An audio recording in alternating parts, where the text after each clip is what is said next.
Hey, Serena Wills, and welcome to our Tick Bootcamp podcast. Hey.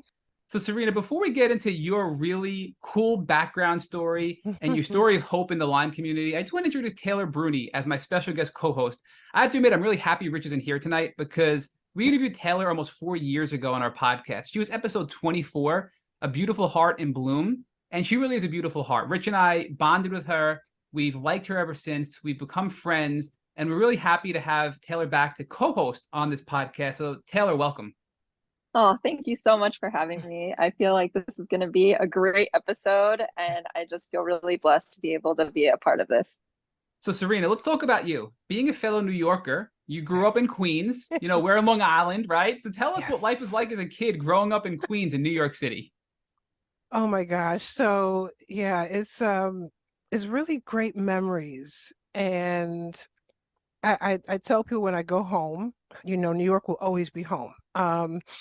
That's when the accent turns on. Everybody's, oh, you don't sound like you're from New York. I'm like, soon as I hit the New York, welcome to New York, it comes out. So it's embedded in people no matter how long you've been gone, that is where you're from. So growing up, I grew up in South Jamaica, Queens. Shout out to South Side Queens. I grew up with on a block. It's so funny. My block was full of girls. There were a lot of girls on my block, not a lot of boys. And I see why the boys didn't really want to hang out with us too much. They were probably scared. So it was funny. I grew up with in a three-generational house. It was my grandparents, my mother, my mom was a single mom, and it was just me as her child, and then she adopted two. So I had two sisters. One has passed on since then, and I actually had an aunt and uncle. So we were all in this house together, sharing one full bathroom. It's so funny. I look back in time and I'm like, how in the world did my grandparents, me, my mom, my aunt and uncles, before my sisters came on board, all share one full bath? We had a 1.5 bath house. But that's just what you did. It was a blessing that I had a house. It could have been an apartment. So we just shared and we just took turns and no one flushed the toilet while the one was in the shower. So it's because it would go cold or just no water at all. But yeah, really had just a great upbringing. My father was not in my life at all. He was absent. And the one thing I will say is my grandfather, he was the man of my life. Even though my father was not there, he chose to not be there. I didn't know my father's side of the family until I was 25 years old. Never saw a picture of my father until I was 25. Um, that's a whole story in itself. That could be a whole podcast, how I met them. But yeah, grew up with them. Started out in Catholic school for 3 years. My mother said, I don't like the route this is going. No offense to Catholic schools, but she just wanted a little more from me. And we learned about a specialized school, where she learned about a specialized school in Harlem, New York. Now, mind you, I live in Queens. So my god brother and god sister went there. One of her best friends, their mom talked all about this school and said they take kids from all over 5 boroughs. It's an open district school, and you should try to get Serena in there.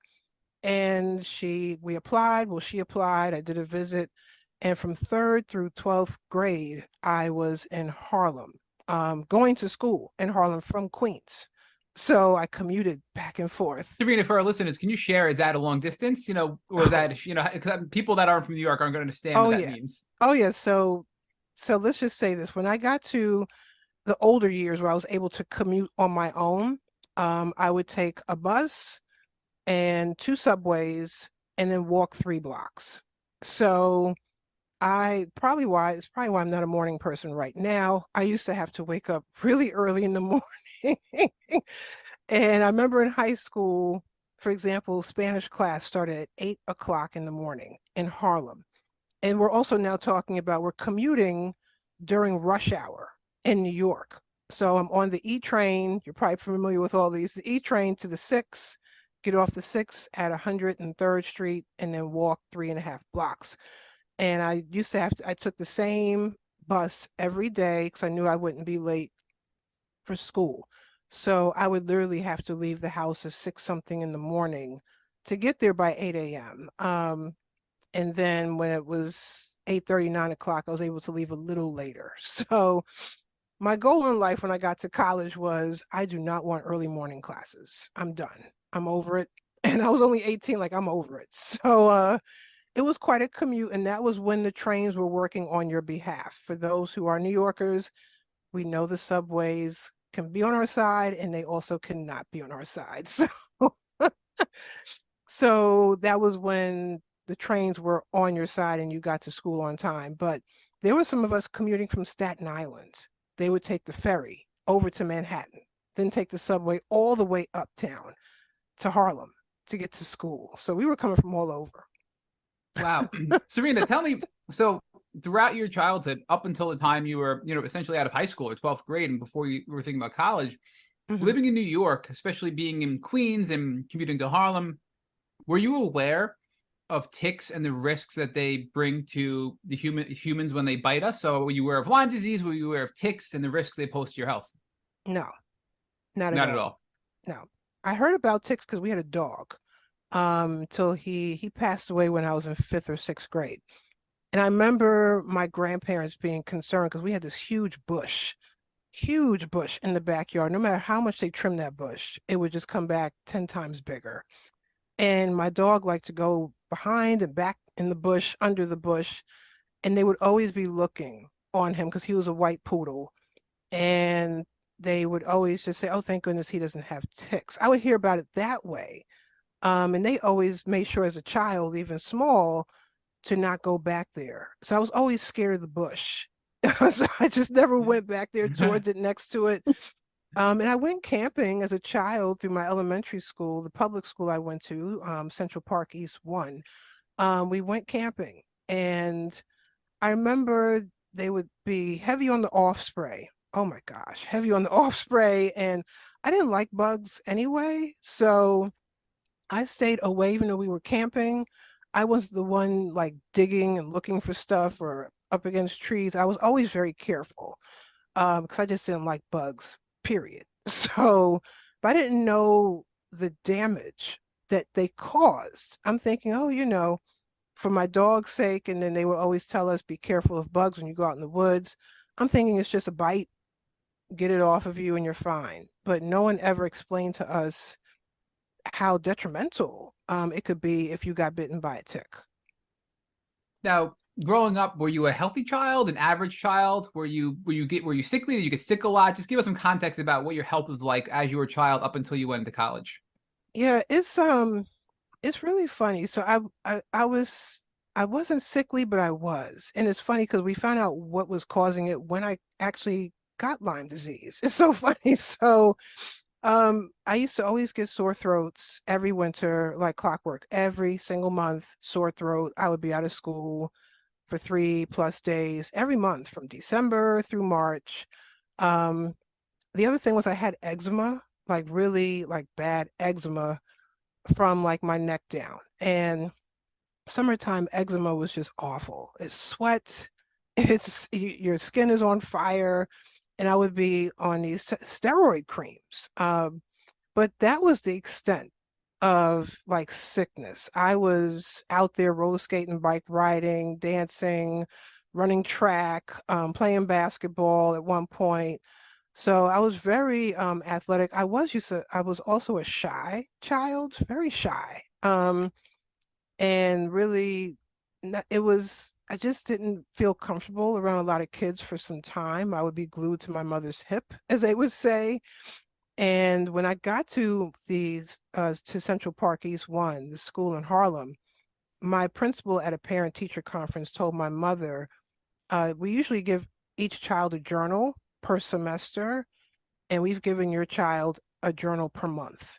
So she was like, she's exercising her voice through her writing, and y'all have nothing to worry about. And my mother would say, I'm not the one worried too much because she talks to me, but it's other relatives. She doesn't talk to the cousins or the aunts, anyone who doesn't live in the household. And she just doesn't go outside that much as a child. So 3rd grade, I didn't really go out. 4th grade, I started venturing out on the block. And this is when you could go outside and your parents didn't have to worry about you. Like everybody else looked out for you, other, parents on the block.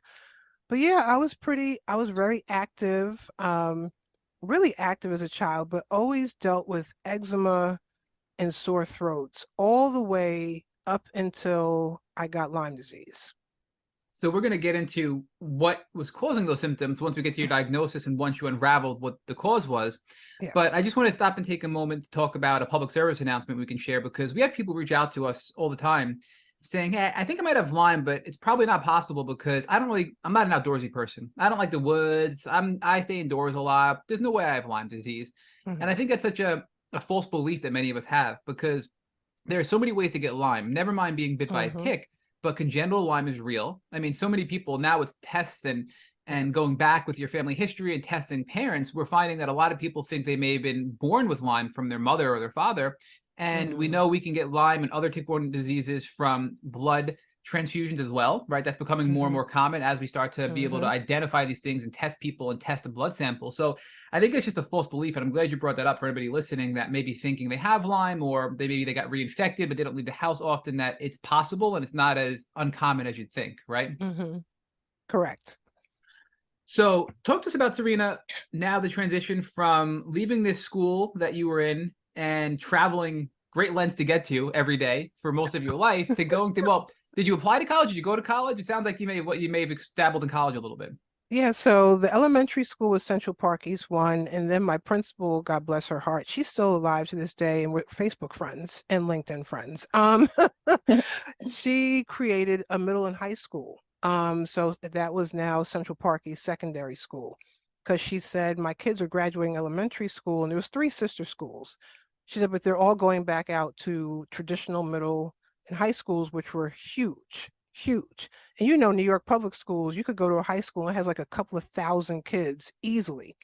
So she created a middle and high school. So I was there now all the way through 12th grade. So part of us being there in high school was we took 2-night trips to college campuses, and they partnered with colleges and universities. And I was able to see universities in Massachusetts, upstate New York, Pennsylvania, Jersey, and we would stay on campus. We would That's a have, great idea, Serena. I wish more schools would yes, do that. You get me to too. experience the life, see what the mood is Yep, like, maybe look at some classes. I mean, that's yep. amazing. So that's great. I'm sorry to interrupt, but that's such a cool idea. No, it was like you said, we're in 2023, and I'm like, this should be like a norm for high schools. Like every high school, as soon as you get there, even if it's a day trip to a university or college or trade school or what have you. But we were going overnight for 2 nights. And at this time, my mom was used to it. My grandparents were used to me being gone because we would do camping trips to the elementary school and pen pal trips. And I think the pen pal trips, tripped out my mother a little bit more. Like, I don't know this family. I don't know where my daughter's staying, So, but by the time we were going to college universities, she was like, oh, she'll be fine. And she's going to a college. So that was my introduction to, I want to go away to college. I loved New York. I loved the five boroughs, but I wanted to get away. And I knew I had to stay in New York because of financial aid.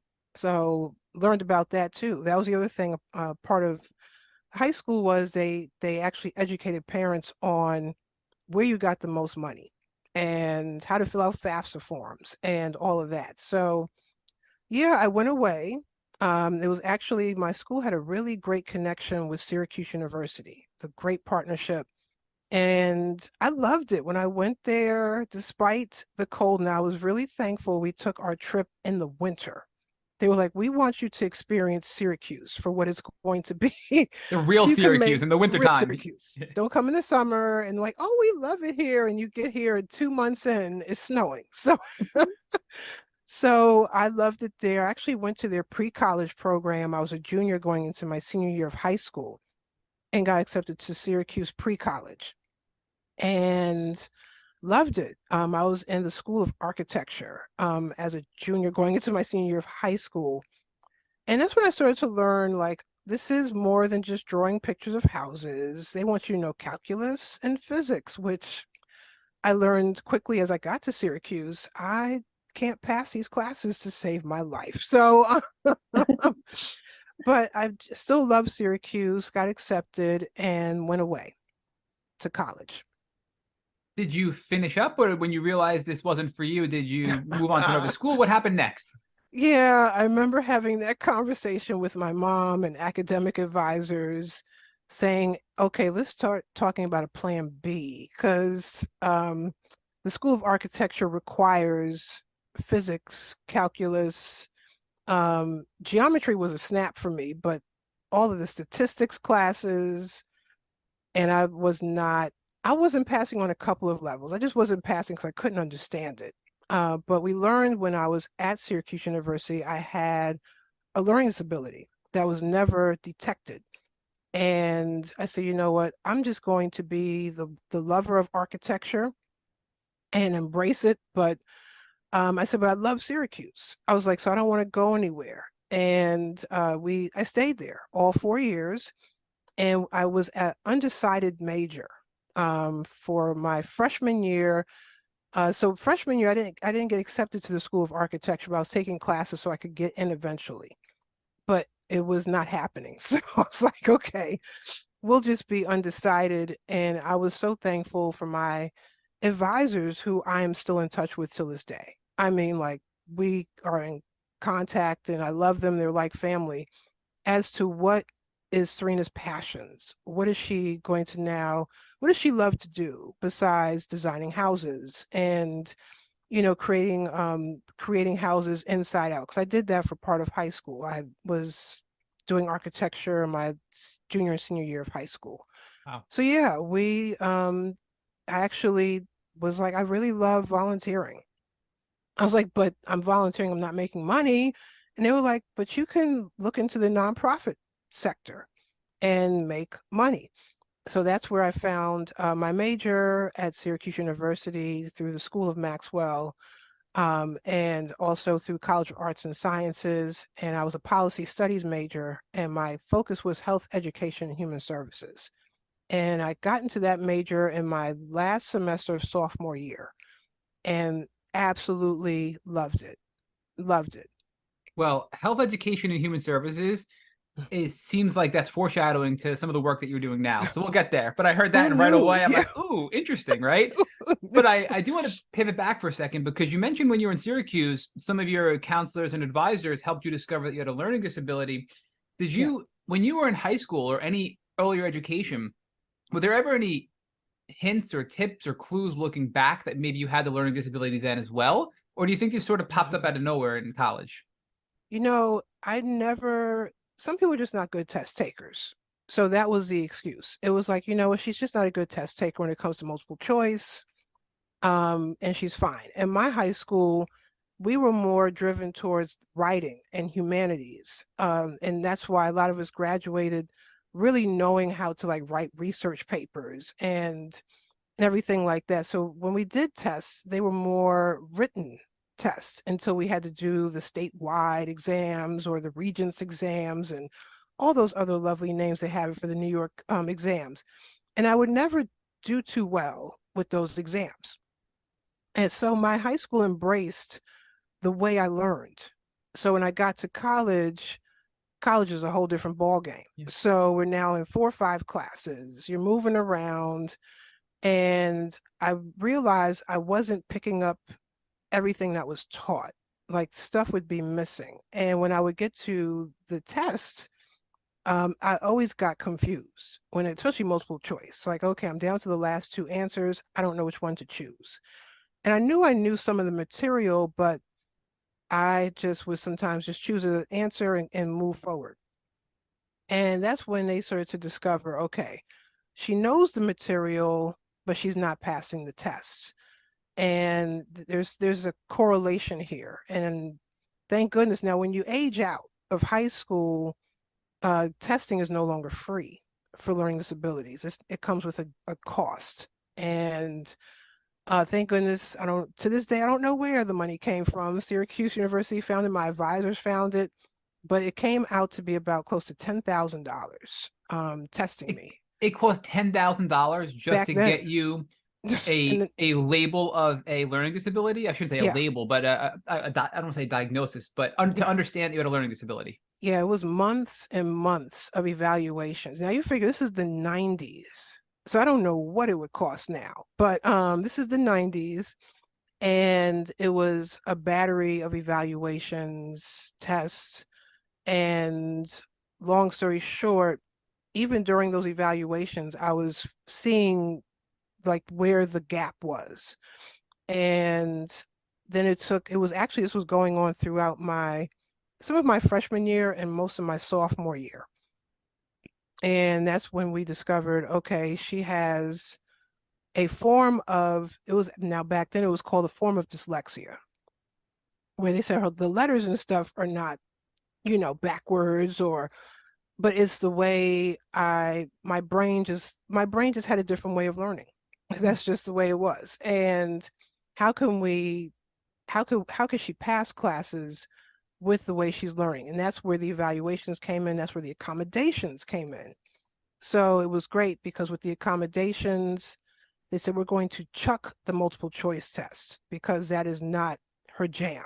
Okay, and we're going to flip it into written exams, and they allowed me to do tape recording. Now they got live streams, so everything's recorded. But back then, you had to get permission to like record lectures and everything like that. So I was able to record, and that way, as I'm reading the textbook, I could play back the lecture, and I could see the correlation, and then everything was starting to click.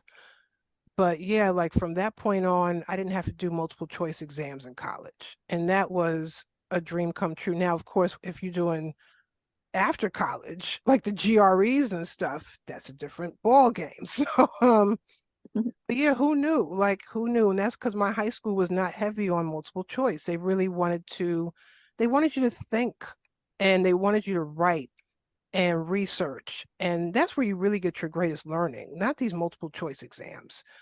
And it was just the way I was comprehending what was said in lecture. When I heard it again, it would click more for me when I heard it a second and third time. So thankfully, you got this accommodation, which came from the rigorous testing and Yeah, identification of this type of dyslexia. yeah. So now that you have a major in, I think it was policy studies Mm-hmm, with a focus on health education and human mm-hmm, services, did you finish up that? Were you able to graduate college and talk us through what that was like to graduate and potentially mm-hmm. transition now into the workforce, or maybe taking the GREs and looking at a graduate degree? So it's funny. I just knew I was never going back to school. I was like, I'm done. I'm happy with my bachelor's. I'm finished. Who knew? Okay, so I graduated on time, and what I did was I went to summer school. So I was in summer school summer 94, 95, and 96. Every summer I went for one, it was like a 6 week. You could do both semesters, like summer semesters. I only did one per summer because that's money. That was loan money now. Okay, so loans that I probably still owe to this day. But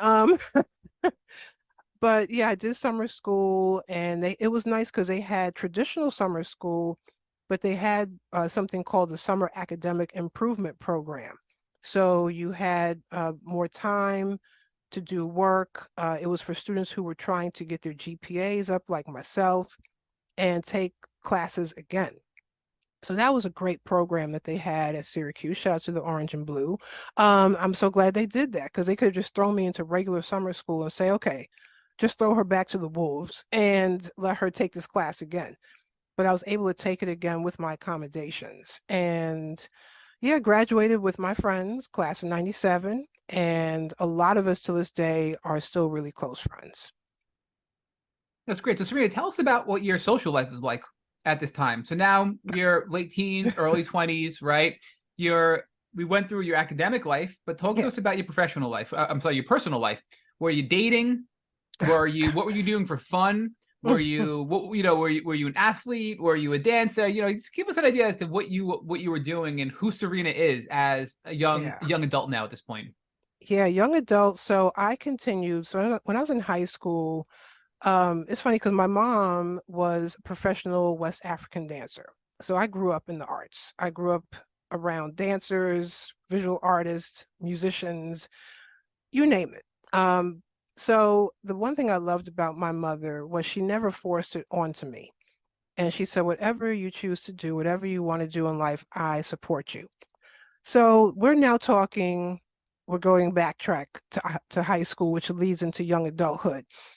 This is the hip hop era. Rap is born. And I was a hip hop dancer. And I just knew I was going to be in Mary J. Blige's videos. It's not too late. It's not too late. I just knew I was going to be in a Run DMC video, LL Cool J, you name it. So get to college, I was the one. I was the one dancing. I was at every party, every weekend, you name it. And we had dance routines because I had danced with a group of friends, and we would like try out for videos, like actually like audition and try out for videos. We would take hip hop dance classes all through high school. So this continued on all the way through, I want to say like my mid 30s. I was really heavy into hip hop dance, house music, house dance. And then I got into West African dancing in my 30s. We didn't get to the 30s yet, but that was me. I was dancing. I was at the basement parties in Brooklyn. If my family hears, it's like, oh, that's where she was in high school. So I was at the basement You sound like parties. a really fun young adult. It sounds like I would have loved to. Yeah, we I'm had happy to know a you now, but I ball. wish I would have known you then too. I'm telling you, we had a ball. Syracuse, we would meet up and say, okay, we're going to meet at the Shine Student Center at this time and all walk in together. So we had, because we were all different dorms. When we got to South Campus, we were in different apartments, but we had a blast, and we continued it all the way through, like even after college. Like, okay, we have to work, but we still could have fun. So our 20s, I was still, now I moved to the DC area. That's a funny story how I got here. Well, Um, you moved to DC after you graduated. it was like 2 weeks after graduation. I had no job yet. And I had interviews. I was waiting, as well as my mother and grandparents, like, will she please get a job? Will somebody please call this girl and get her It's employed? only 2 weeks. Come on. I mean, Oh yeah, there's got to yeah. be They were some sort of wiggle just room there. yeah, they were just happy to it was a quite a transition because I had transitioned back to Queens after living on my own away at college. And I was so used to this level of independence. And my mother had no problem with it, but my grandmother was the worrier. And every move I made, oh, what time is she coming back? Hmm. Oh, is she out too late? Oh, and I'm like, I'm 22 years old. Okay, like I'm glad you didn't see me in college what time I was coming in. The sun was coming out. So yeah, so it was 2 weeks. I'll never forget this. I was with my son's godmother. We met in seventh grade. I was with her at her job. This is the funny part. I didn't have a job, but I was at other people's jobs having lunch with them, meeting up with them, and I was with her downtown Manhattan at her job. And back then there were no cell phones. I'm dating myself, but my mother was trying to find me because I got a job offer and didn't know where I was. So she had a feeling I was with Vanetta, and she called her at her desk. She called my she called her on her job phone and said, I think Serena's sitting next to you. She said she was visiting you today. And she said, yeah, she's right here at my desk. I was at her desk at her job. And she said, tell her she got a job offer and we have to get her to Tennessee by Sunday for a 2-week training. It was Thursday. I was like, you mean next Sunday, right? She was like, nope, they want you in Tennessee the Sunday. They're FedExing the tickets because this is before e-tickets. All right, so you had to get a paper ticket. I was on a flight to Tennessee for job training, and the job was in DC. So I was like, well, that's great, but what am I doing after training? Where am I going? And my mom said, leave that up to me and your grandmother. And you get these two together, and I had somewhere to live in DC area. So it's like, okay, I'm packing my bag. I was really not unpacked anyway from Syracuse. So it was just a matter of repacking and now moving down to the DC areas. We call it the DMV, DC, Maryland, Virginia.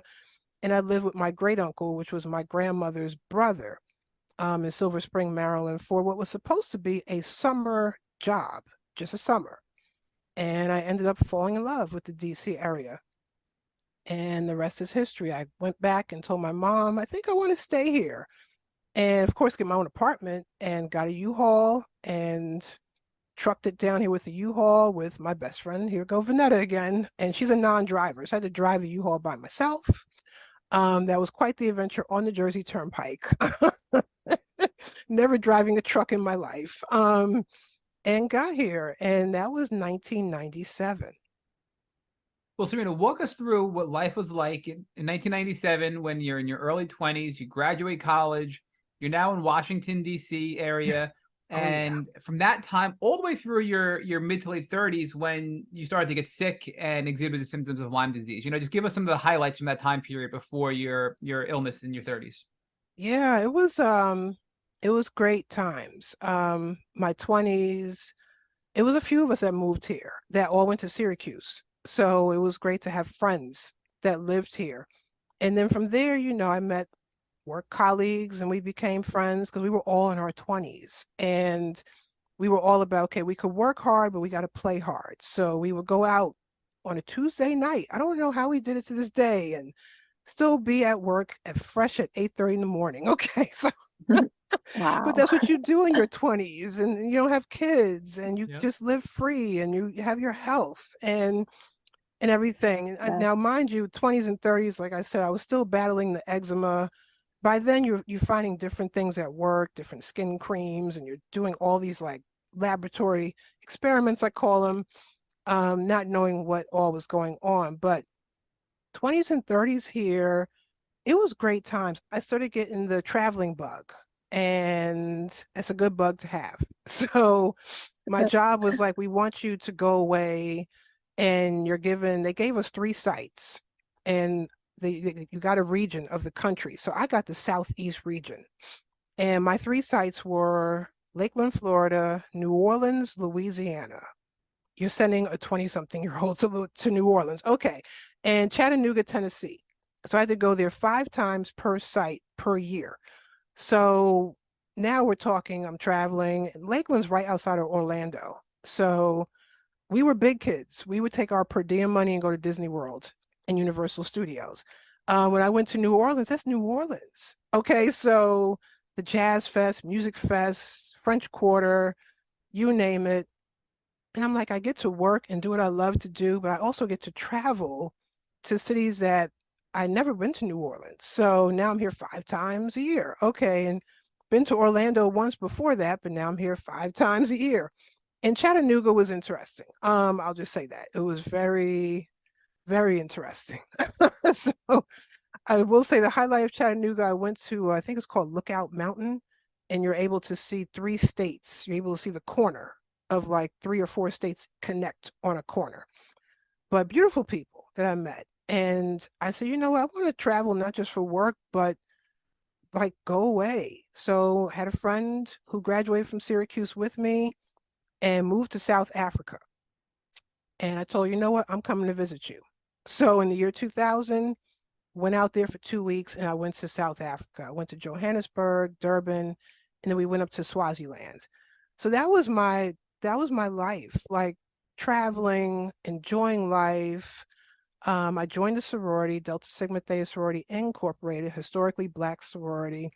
While I was here, living here, finally got, to join and was really living good times. There was a lot of loss during my 20s. I was losing a lot of the elders in my family, and I lost my grandfather in 2001. I'll never forget that. I went to grad school. Remember, I told you I didn't think I was going back to school.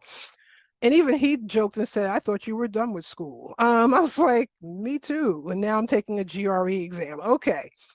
And got an MPA from Virginia Tech University in public administration and actually graduated a month after he passed away. I didn't think I was going to make it across the stage. So even though I'm living my life, I'm traveling and everything like that, I lost him. I lost a lot of his siblings. They all died back to back to back. And we were very close with our great aunts and uncles. And then we had lost a couple of my grandmother's siblings. So we just lost a lot of elders at the same time, from like the late 90s through like the early 2000s. So there was a lot of grieving going on during that time, but I was still like just do my best, push myself out there, and just try to live life to the fullest.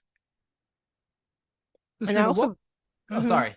I also discovered my writing, because remember I used to love writing and I never stopped writing. But when I got to be close to 30, that's when I realized I want to do this more on a professional tip. I want to like submit articles to magazines and take my poetry and do something with them. And didn't quite know yet, until I moved to Texas. That's another story. I moved to Dallas, Texas for 3.5 years. I thought I was getting married, but I didn't. That's a good thing. So it's a great thing. So wait, But you went from the DC area to Texas back to DC? yes. Hmm.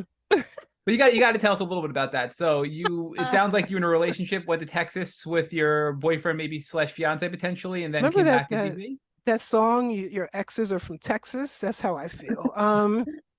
So my exes are from Texas, and I went out there, and the sad part, and I will say this, we lost our friendship. Um, we were great friends, and we should have just stayed friends. We probably would have still remained friends to this day. But they say, I'm Christian. I believe in God, and they say that sometimes God will use a situation for something else. I thought I was going to get married and live happily ever after. And several months after I got there, I realized things weren't working out with him. We both realized it for each other. The one thing that was being birthed was my writing. And I really started to write more because he was the only person I knew out there. I knew him. So I started to meet people. Thank goodness I'm in a sorority. So I went and joined the chapter. I found a local chapter, but they were still like not my friends from Queens or Harlem or Syracuse or people I knew for years and years. So I really had a lot of quiet moments. And Dallas, Texas, now is more happening, but back then it wasn't like the DC area where Monday through Sunday you could find happy hours, clubs open. It wasn't like New York where stuff was open till 5 o'clock in the morning. You're leaving the club and the sun is out and you're going to eat breakfast.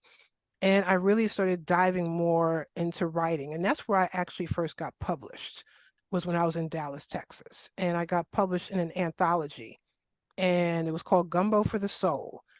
And I was like, wow, I'm published. And I got published like 3 or 4 times before I moved back to DC. I was That's only there three and a amazing. half years.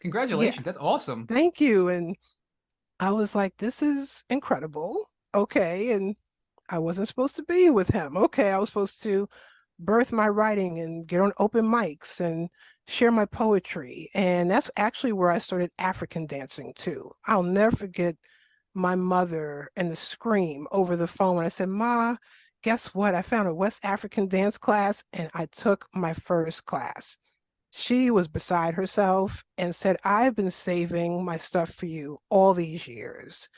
And it was the lapas. It's like a skirt you wrap around, and some of her costumes, she was saving them for the day when I started dancing. And I didn't know this. It was in a hope chest that she has. I now have the hope chest in my bedroom, but you open up the hope chest, it's everything she danced in all those years from the 70s, the 80s, and she was saving them for me. This is like 2006 or 2007, but I told her, yeah, I heard the drums and they were calling me one day, and I was, at an open mic, like I need to check out the class, and it just went from there. So the young, shy Serena, who people thought wouldn't talk to anybody but her immediate family that lived in her home, is now this person who's outgoing, doing Yeah, African dance. You're yeah. doing all these things that are kind of scary from a public speaking standpoint, right? Oh So God, it's yeah, cool to see your progression there. yeah. So as much as I'm sorry that you had to go through that experience, it sounds like Texas really allowed you to flourish with your Yes, God-given talents, right? Your writing, yeah. your dancing, etc. And Hmm. now you go back to DC to go for work. Why do you go back to DC? What brings you back there? So I'll never forget. It was January 2009. And I remember talking to my mom. We were talking shortly after, yeah, because we are now in the Obama era. So I was talking to her and my grandmother a lot. But then my mother said, I really need to talk to you more seriously. I said, okay, when I get home, I was at work one day when she's telling me, yeah, when you get home tonight, let's talk. And I could sense in her voice something was off. And I said, Ma, what's going on? And she said, I just haven't been feeling myself lately. She said, I know I'm going through menopause. And she said, oh, Serena, when you go through menopause, my God. She was like the hot flashes, the cold flashes, the flashes. She said, but I'm just not feeling me. And she said, I know I'm going through this, but there's something not quite right. And I know you're all the way in Dallas, but I would feel better if you moved back east to be closer to me. And this is January 2009. That was it. That's all she had to do was ask. And I literally told my boss like the next week. I said, I don't know, I said, I have a feeling I need to be back home by the summer.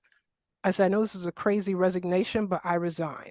And I'm giving you a few months in advance because our jobs had a lot going on.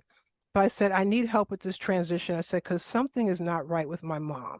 I was like, I'm talking to her and she's just not even sounding like herself. And then I'm talking to my grandmother because they live together. So my grandmother said, yeah, your mother's been really tired, kind of lethargic.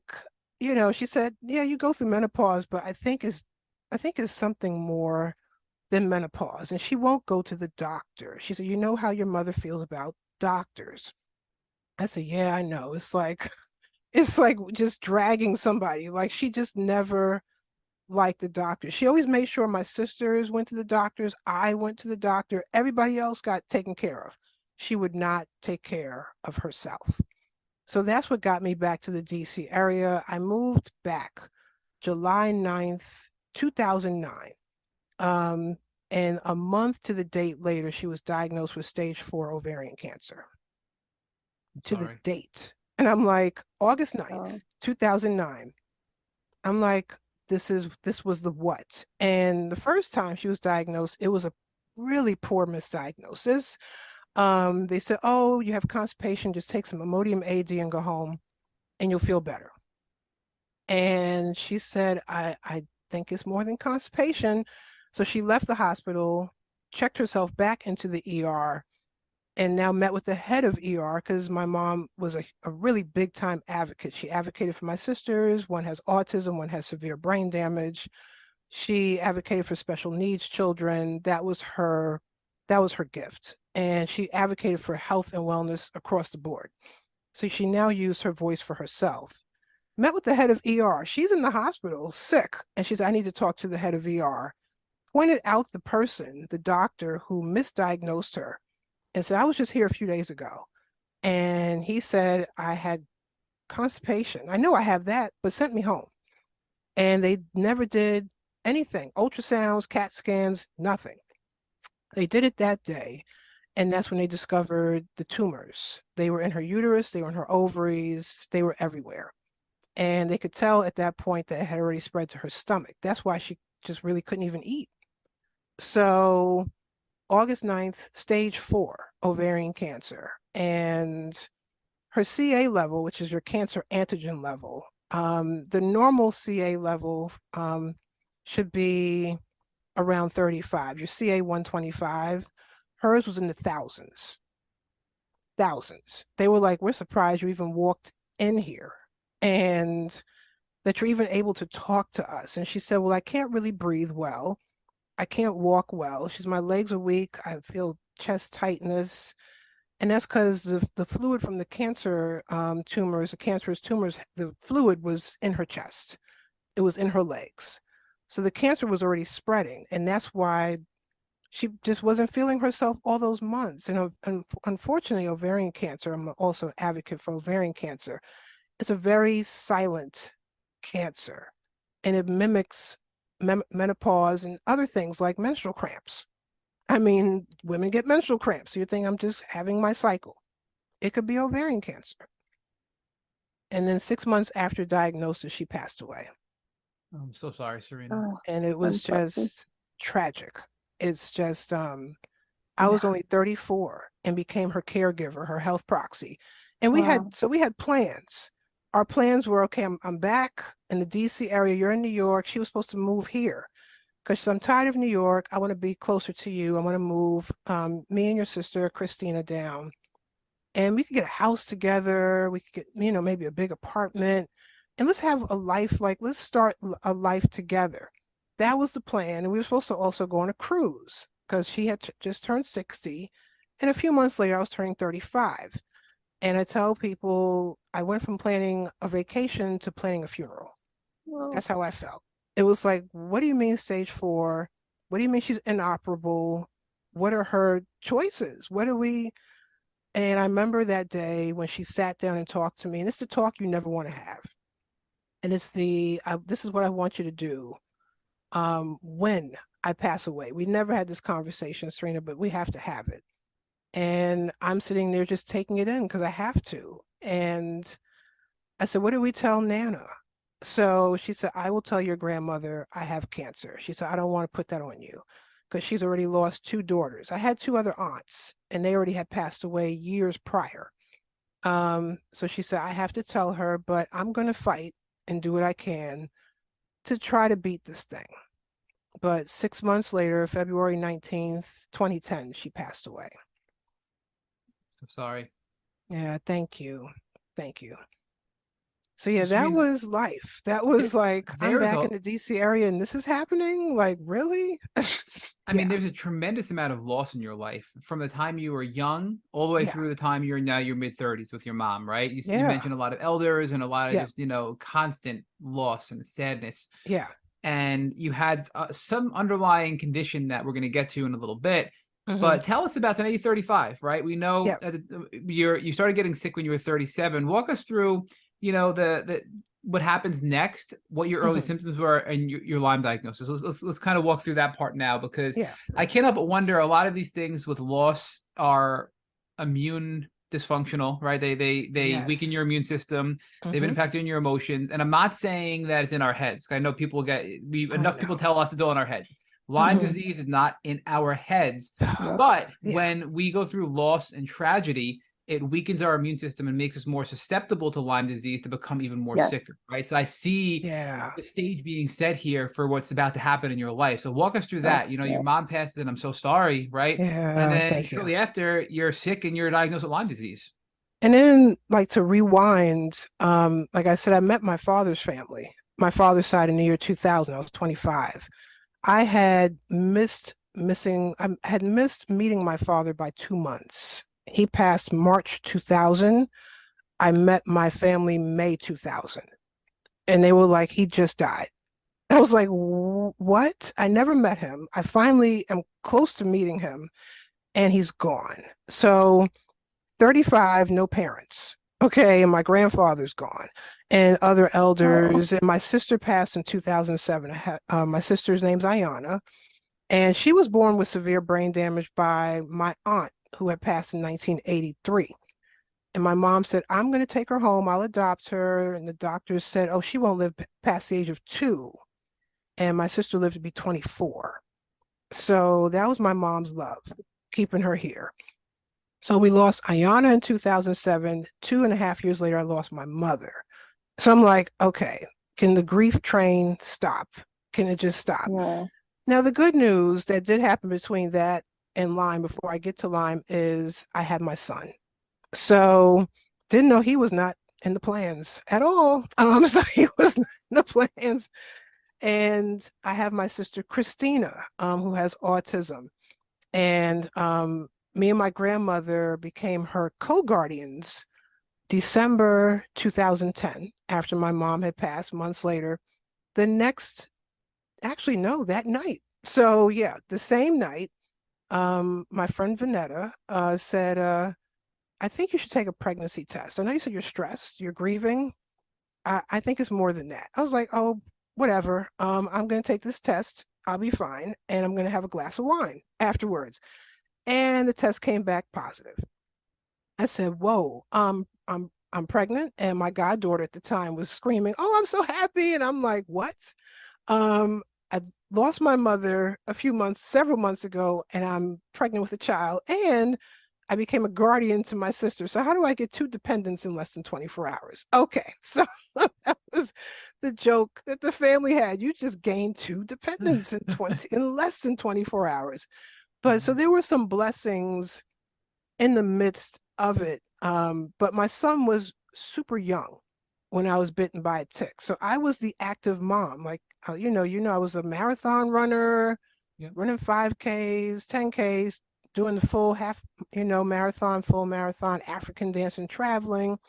I now have my son on my hip. When he was born, we were doing baby and me swim classes and doing all the things a new mom does. I just had all these plans for us.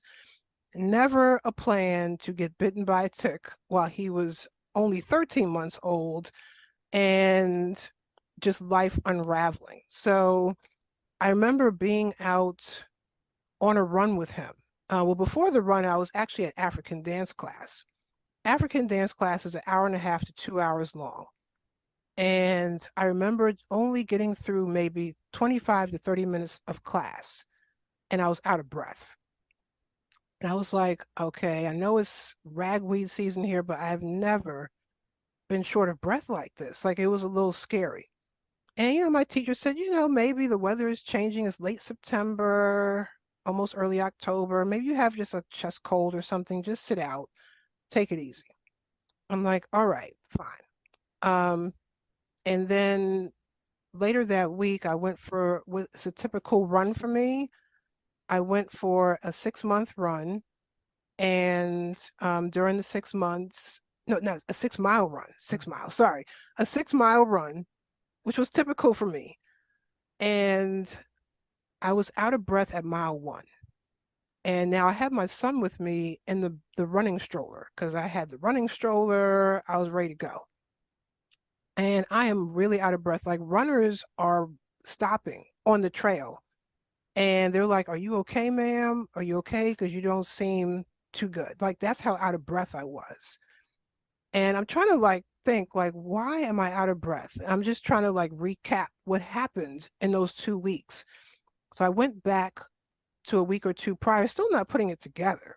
I remember doing a nature walk with coworkers. Something told me, my intuition said, stay on the paved trail like away from the trees and the bushes. Remember what your grandparents taught you as a child, that bush in the backyard, stay away from the bushes, stay away from the trees, and stick to the paved trail. I didn't want to be the oddball. It was a new job.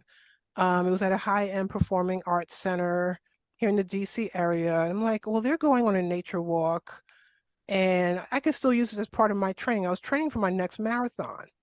So I took that walk with them, and it was about a group of 10 of us. This is September 2012.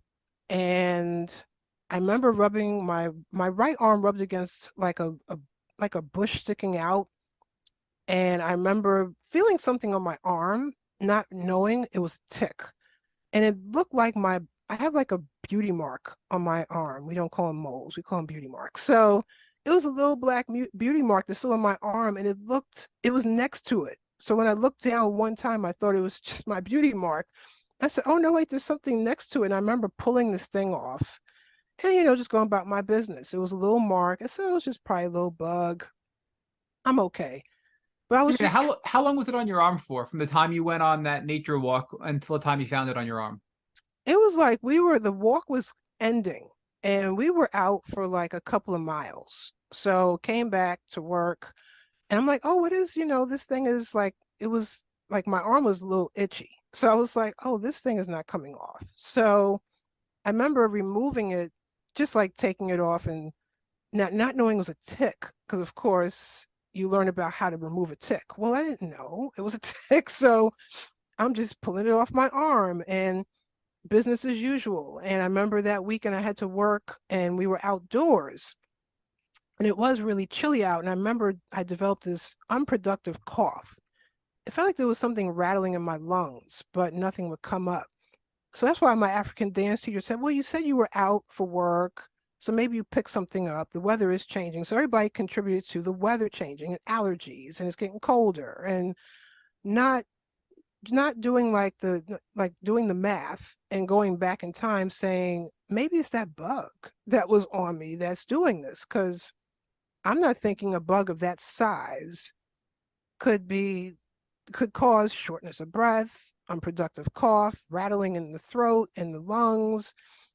And it just led to this snowball of symptoms that just started coming out of nowhere.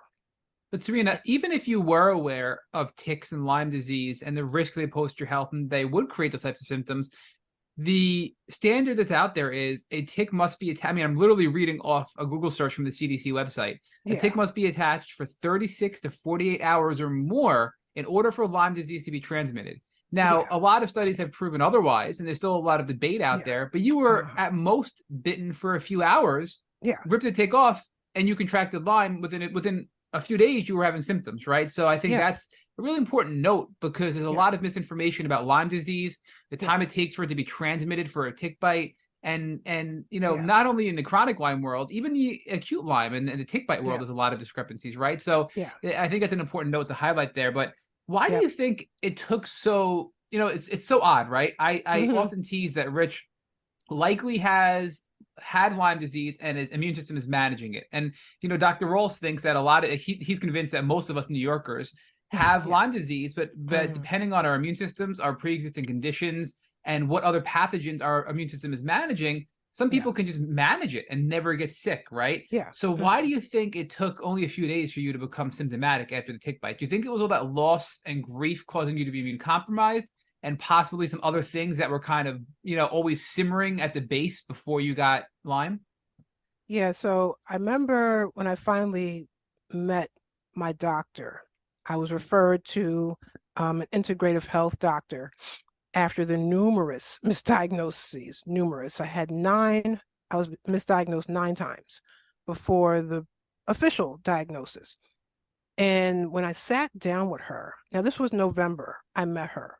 So I had already been diagnosed with asthma, pleurisy, pneumonia, ALS, lupus. There's some other ones in there too. And before Lyme, this is after I met with her though, I was diagnosed with MS. And then after the Lyme diagnosis, an infectious disease doctor of all people was like, I don't think you have Lyme. I think you have Whipple's disease. I was like, what is Whipple's disease? And I'm showing you my paperwork, blood work, highly positive for Lyme. But sitting down with my doctor, she said, it was so funny. I was supposed to go and meet with her for an hour. I called her up after my friend said, I met this great doctor on Groupon. And so she said, I think you should go check her out. She worked wonders for me. She said, because I don't like that you have this snowball of symptoms. You were training for a marathon. Now you could barely get out the bed. And she said, you're weak in the body. You have a toddler.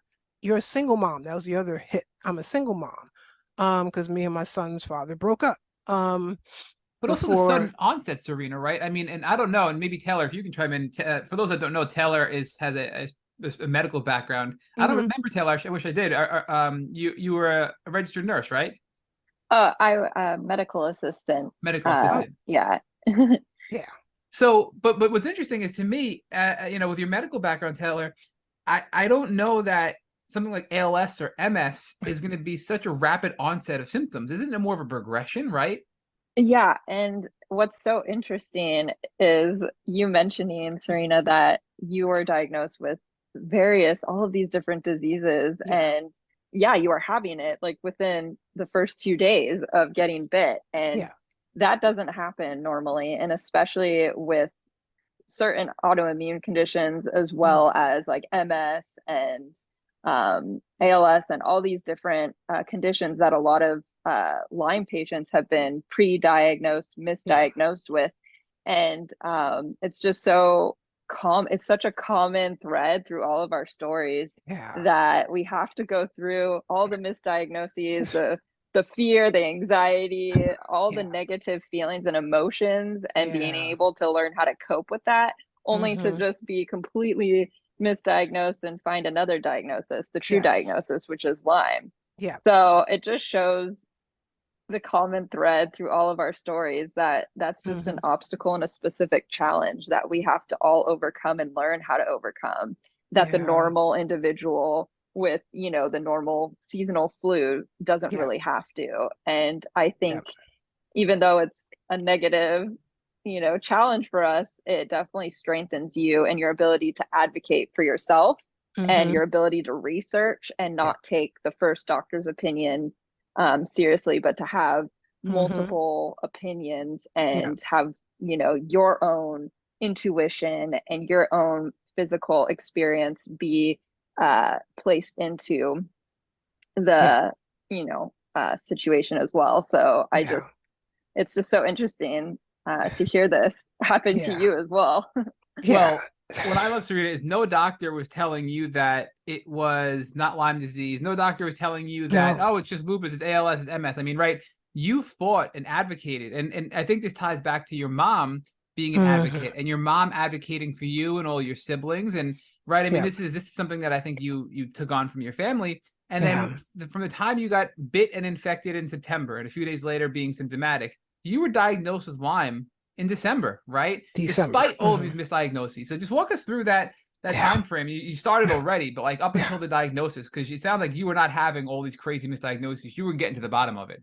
Yeah. It was the first diagnosis, well, misdiagnosis. It was actually they kind of like a tie. So it was asthma, which was the funniest one to me. I was like, I am a marathon runner. I think I would know if I have asthma by now. Okay. Just a little. Okay. I think I would know. And you have, I think you have asthma and like literally prescribed and put me on an inhaler.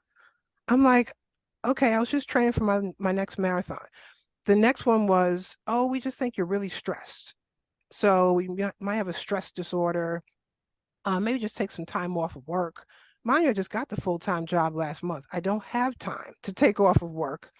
I said, but a stress disorder, would that cause me to cough and have an unproductive cough and be short of breath? And at that point, I was starting to feel that I was getting leg weakness. They said, oh, well, that's what anxiety can do to you. So that was another one. And then it was mid-October. I remember getting sharp pains in my rib cage, and I'm at work, and I'm like, I have to go pick up my child from daycare. And this is when I had called a friend of mine. She was a friend of mine at the time, and she said, I'll get him. Just go to the ER. Went to the ER. They did like a whole chest X-ray, and they said, we think you have pleurisy. I was like, okay. So I went from asthma, stress disorder, anxiety, the flu to pleurisy. This is all from October 1 to mid-October. So by the end of October, I'm now back in the ER because my heart rate was off the charts and the heart palpitations were just unbearable. So now the paramedics came and got me. I'll never forget this. And this is when I had met a new friend that lived in the building I lived in. And she came up to me one day and noticed, you're not your peppy self. I sense there's something off, a little off with you. And I told her, I'm not really feeling myself. I don't know what's wrong. I keep getting all these misdiagnoses and they're not right. And then literally within several days of her approaching me, I'm calling her at 5 o'clock in the morning. Like, I know I don't really know you like that, but I need you to come upstairs. I need you to watch my child because I have to go to the ER again because my heart rate, I'm like waking up in sweats. I'm like, it's just, am I having a heart attack? What is going on? And when they came in, the paramedics came in, they said, yeah, it's really high. We got to take you in. And at that time, I'll never forget his name, Dr. Brown. He was an ER doctor.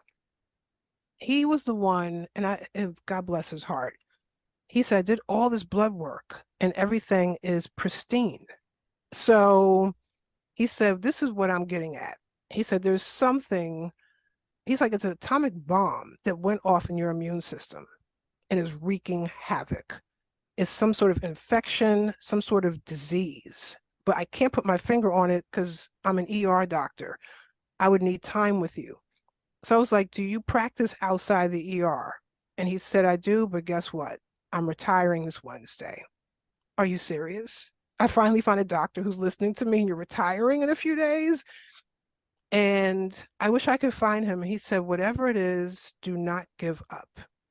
Do not give up. He said, all of these, he said, I'm looking through your records. He said, asthma, pleurisy, this, that, and the third. He said, it doesn't make sense. He said, whatever it is doesn't make sense, but it is wreaking havoc. And he says, almost like it's hiding. He said, because it's not coming up in your blood work. He said, I'm doing like just a typical panel and everything. He said, there's a couple of levels are a little off, but nothing nothing alarming.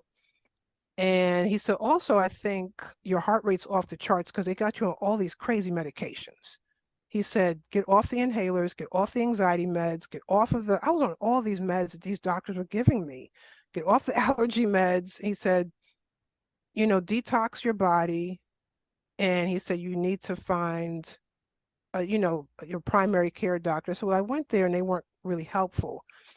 But he wrote in the notes, like, whoever sees me next. So he said, I want you to go to an internist here through the health system. And I know they can help you. Well, unfortunately, when I went to those internists, those are the ones that said, oh, we think you have ALS.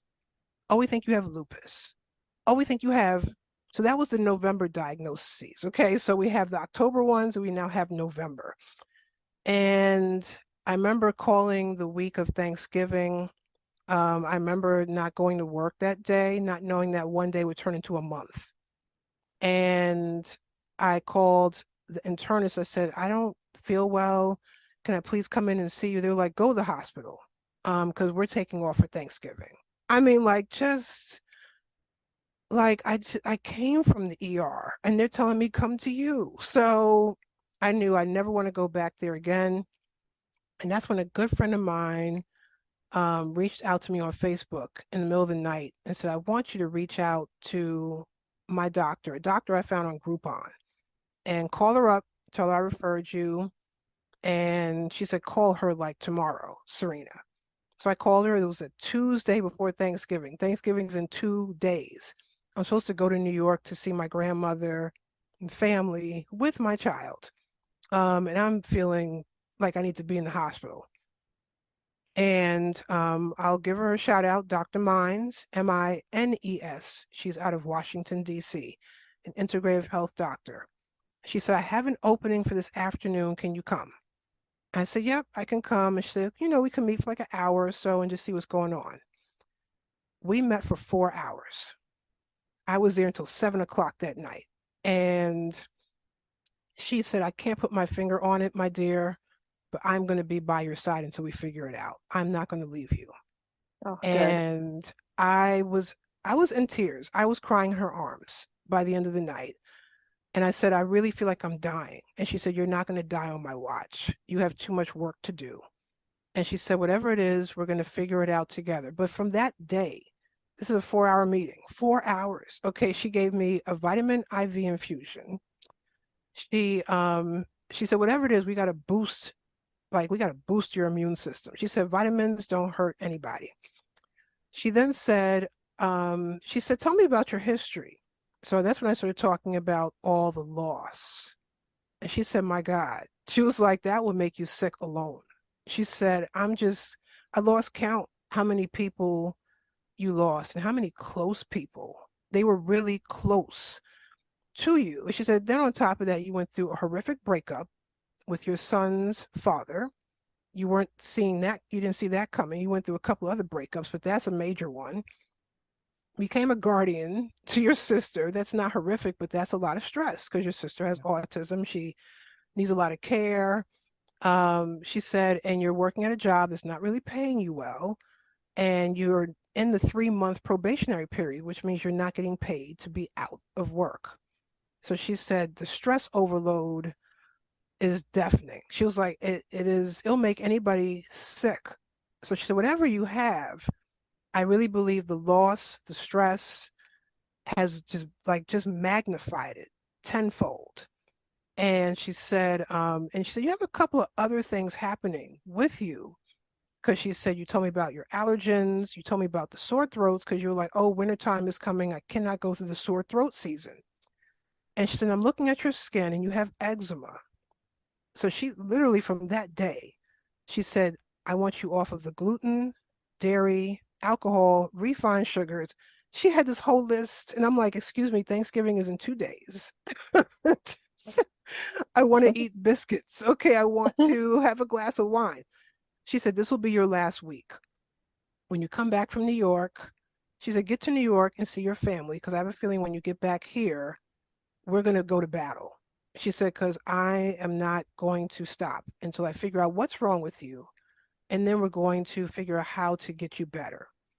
And yeah, when I got back from New York, a friend drove me up there with my son Jordan. When I came back, I did not see New York again for about a year. And I just couldn't. I was just too sick. And yeah, I totally went cold turkey, gluten-free, dairy-free. Now, when she said no alcohol, I'll say this. I love wine and I loved Ben and Jerry's ice cream. So when she said no dairy, I said, I have like 3 things of Ben and Jerry's ice cream in my freezer, and I have my white Zinfandel, my Moscato. I'm not an alcoholic, but when I come home from work, I just like to have a half a glass sometimes. That's all. I gave it all away. She said, no more processed foods. I didn't even know. I'm like, what do you mean by processed? I said, I eat healthy. She said, what defines healthy? I said, well, I make chicken, I make my own fish. I said, but sometimes I go to the freezer section and I get the bird's eye meal in a bag. And she said, that is processed. She said, no, not to bird's eye. She said, they got vegetables and all that. She said, it's the sauce they're using. It's the sodium that they're using. It's the stuff they put in it to keep it fresh for so long. So she said, no more processed foods, no more canned foods. Like she was basically chucking my whole kitchen, like literally in less than a 4-hour sit. But I had to have friends come over and I had to like completely reset my diet. And she said, I guarantee you, this spring, you're not going to have an itch of eczema on your skin. And I guarantee you, say, yeah, you have sore throat. You're going to be going through a lot, whatever you're going through. But she said, you're not going to go through a sore throat season again. She said, it's the food you're eating. She said, it's nothing to do with what's wrong with you now. But she said, you probably grew up on this food, dairy, gluten, wheat. That's all we knew. And she said, guaranteed. And sure enough, that April until now, I have like steroid cream to like, as like for emergency purposes. I use like a dot here and there every couple of months. I used to like bathe myself in steroid cream, but that was it. Like my doctor was calling me saying, "Hey, you haven't gotten a prescription in your steroid cream." I said, "I don't need it anymore." It was the food I was eating. I was like, who knew? All these years from the time I was like a toddler, all the way until I was in my late 30s, that it was because of food that was causing my eczema. That's a great start to helping your body heal, right? And Yeah. almost be in a place where it's not being burdened, because that Yes. diet for your body was burdening your body and causing you to Yep. feel unwell, giving you sore Yep. throats, causing eczema, and probably creating inflammation, which Yeah. is really bad when you compound that with Lyme disease, right? Yes. So tell us about now when you finally get diagnosed with Lyme. And thankfully, you were able to make these dietary changes to be a first step and get some relief and almost set the stage for the treatment for Lyme. But Mm-hmm. how did you get diagnosed for Lyme, and what did you do to treat your Lyme disease? Yeah. So it was the first week of December. That was right after Thanksgiving. And she said, I don't want to scare you, but I need you to get an MRI of your brain. She said, because you said half your body feels weak and the other half feels fine. Just want to make sure the brain looks okay. So this is where misdiagnosis number 9 comes in, because I went to get an MRI of my brain and spine. First, it was without contrast, just to see what was going on. And literally, the MRI imaging place I went to called my doctor in less than 24 hours and said, we need her to come back and do another MRI of her brain, but with contrast because we see something. and we see lesions in her brain. I was like, excuse me, what do you mean? And after I got the MRI of my brain and spine, the radiologist wrote worrisome for her age group, possible multiple sclerosis. I'll never forget that sentence. And I remember being in her office, almost passing out. I mean, like she's calling for her nurse, like, please get her a big glass of water. It was that day. It was that MRI. And she said, literally, she said, I've been going through everything you've been telling me, all of the misdiagnoses. And now we got this one. And she said, you know what, Miss Wills? I think you have Lyme disease. And she did it without blood work. She was like, you have the classic tale of being misdiagnosed Wow. over and over. And she said, I've treated people with Lyme and they all come in here with umpteen misdiagnoses, binders of stuff. And it's none of it. It's none of it. And she said, we're going to do the blood test. And she said, but I will tell you, if it comes back negative, I'm still treating you. She Good said, for her. because Yeah, wow. she's the one that really, she had books on her shelves about Lyme and was like, take these home. I want you to read these. She said, because it may have skipped over your bloodstream. She says, a very smart bacteria. And she started breaking down this bacteria. And she said, when do you remember getting bitten? And I said, September. And that's when it all just, everything flashed back to September. Wow. Never associating it. She said, even though you pulled the tick off your skin because you just used your fingernails, the legs or whatever could still had been ingrained in your arm. She said, because it was a small tick. So she said, you might have taken it off and not all of it came off. So she said, that's probably what it is. And she said, on top of that, as you were saying, Matt, she said, she said, it's like grief central. You've just been grieving. You can't even recover. She said, you've just grieving over and over. If it's not death, it's the loss of your significant other because he broke up with you. It's a job loss. It's this loss. It's umpteen losses. And she said that is what really, she said it is that atomic bomb that Dr. Brown was talking about. She said grief is the atomic bomb. She said eczema is autoimmune. You've had it since you were a child. So the inflammation is heavy in your body.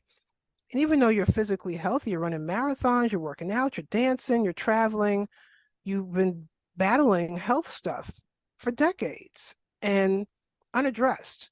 Because everybody's like, oh, just keep giving her steroid cream, keep giving her cough syrup, keep giving her penicillin, keep giving her amoxicillin. And she said, if you're not allergic to amoxicillin or penicillin by now, you will be because your body's just going to be like, stop. It's just going to be like, I'm over the penicillins, amoxicillins. And sure enough, in the pandemic, I became allergic to penicillin and amoxicillin. I knew it was coming, but it was a matter of time. But yep, Serena, she did the diagnosis without even blood work. when she did the blood work, did it come back positive? Highly positive for Lyme disease. Highly Tell us, positive. tell us what she did to treat you. I'm really, really interested to hear what that was like. Yeah, so after the tears, after crying in her arms with that blood, she said, Miss Wills, get back to my office. We have a diagnosis. And that was right before Christmas. That was one of the best Christmas presents, even though it was Lyme disease. We had a diagnosis that made Yeah. sense. Okay, it wasn't MS, even though to this day, still fighting people about, oh, we really think you might have. No, I don't. Okay, please stop it. So we then sat down and it took time. It took trial and error. So she said we could do this a couple of ways because she said everybody is different. She said, I've treated people with IV Rocephin. She said, I've treated people with, and she said, and they were fine. She said, but I've treated some and they were like, no. She said, I've treated people with cyclin. Some people's system was great. Some people no. And she said, I wish it was cookie cutter where I could say, we're going to do this, this, and this, and you're going to be cured from Lyme. She said, Lyme doesn't, she said, right now we could never tell if it is cured, but she said, what do you want to try? The nice part was she put the ball in my court. And I said, of course, me, I'm like, let's do antibiotics because that's all I knew. And she said, but I still want to continue doing the vitamin IV infusions. We have to boost your immune system. And she said, I also want you to take probiotics. Didn't know what those were. So she's like, let me tell you what prebiotics are, probiotics. She introduced me to kefir. She introduced me to all different kinds of supplements and things that I could just, buy over the counter. And she said, this is going to help just really like reset your immune system. So we got the food thing. It's going to take time for the inflammation to go down because we're talking decades since you were a toddler, drinking milk, dairy, wheat, gluten. She said no one knew what gluten was back in the 70s and 80s and 90s.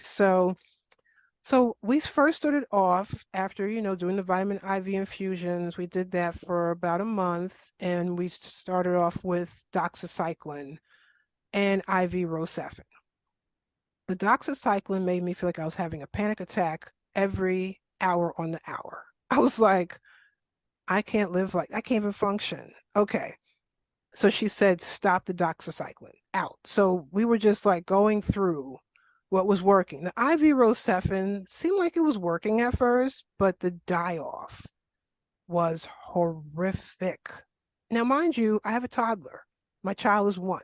Okay, so I'm like, I have a child to take care of. I have to go to work. After the month was over, she said, I'm going to send you back to work, but we're going to fill out FMLA paperwork because I don't trust your job. So she said, the minute you step foot in there, you say, I need FMLA paperwork, fax it over to me. We're going to immediately fill it out because we have to save your job. It's And like Serena, she that's knew. that's the Family Medical Leave Act, which gives Yeah. you some rights based on your health, right? So the Yep. employer can't fire you because of an Nope. illness or things like that, right? We filled it out immediately and expeditiously. I'm telling you, like I sent it to her. She had it back to HR the same day because she said, you're on probation. So it's very easy for them to let you go. And you need your medical benefits. You need pay. So yeah, and every time right before it was about to expire, she would fill it right out again. And I know they were probably sick of us. Like, yeah, we always beat them to the punch. So we tried the IV Rocephin, we tried doxycycline, we tried Biaxin by capsules. There was something else we tried. So this is now February, and she said, Miss Wills, she has this, I love her accent. She has this way of saying my name. Her mom is like from France and her dad's from Africa, so her accent is very unique. And she would say, Miss Wills, antibiotics is not your calling. It's not. She said some people it's worked, but she said even those who has worked for them, I still have them on supplements, vitamin IV infusions, peroxide IV. I'm like, peroxide? She said yes, because we have to clean the blood. So she said even those who are on antibiotics, she said that's why I'm an integrative health doctor. I do the best of both worlds. But she said antibiotics is not for you. So she said we're going to take this month. So we use February and part of March to detoxify. I was already detoxifying. So what that meant was I was now doing colon hydrotherapy. I was doing ionic foot baths. I was doing infrared saunas. And she had me doing that before the Lyme diagnosis, believe it or not. She was like, I need you to detox.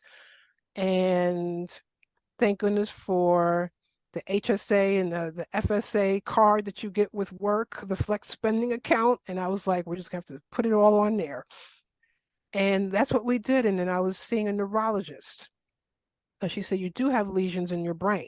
You need to see a neurologist. And she had one. Her Rolodex was heavy. She had doctors left and right.